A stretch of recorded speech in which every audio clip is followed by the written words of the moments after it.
కాంగ్రెస్ పార్టీలో ఉన్న ఎంపీలకి ఎమ్మెల్యేలకి నాయకులకి ఒకటే చెప్తున్నా, మీరు వేరే పార్టీ చూసుకోండి, ఎందుకంటే కాంగ్రెస్ పార్టీ దుకాణం సర్దేసే టైం వచ్చేసింది.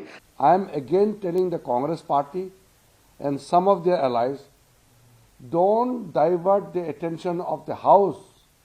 Right now our focus is public examination, prevention of unfair means bill.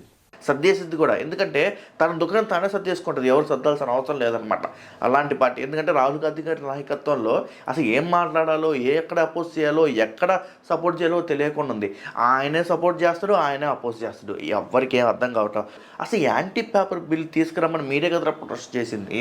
ఇప్పుడు అదే బిల్లు తీసుకొస్తుంటే మోడీ మళ్ళీ అపోజ్ చేశారు. ఏముంది అందులో?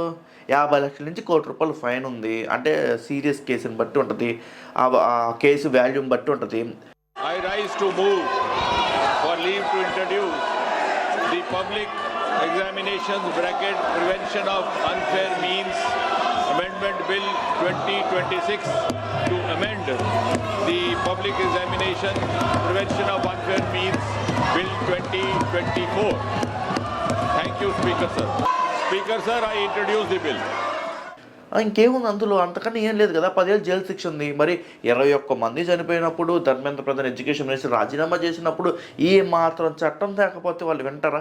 ఇంకా జరుగుతాయి పేపర్ లీక్స్, ఎన్ని చట్టాలున్నా జరుగుతాయి. ఇంక మొన్న జరిగిన ప్రొటెస్ట్ గురించి మనం మాట్లాడుకుంటే ఇది కావాలని ప్రీ ప్లాన్డ్గా చేసిన ప్రొటెస్ట్ మాత్రమే.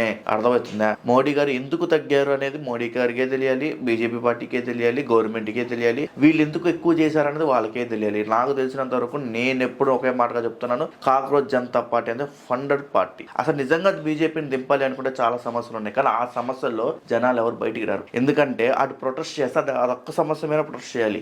అదే కనుక స్టూడెంట్స్ని రెచ్చగొడితే దేశమే పడిపోతే, దేశమే నాశనం అయిపోద్ది. వాళ్ళకి కావాల్సింది అది.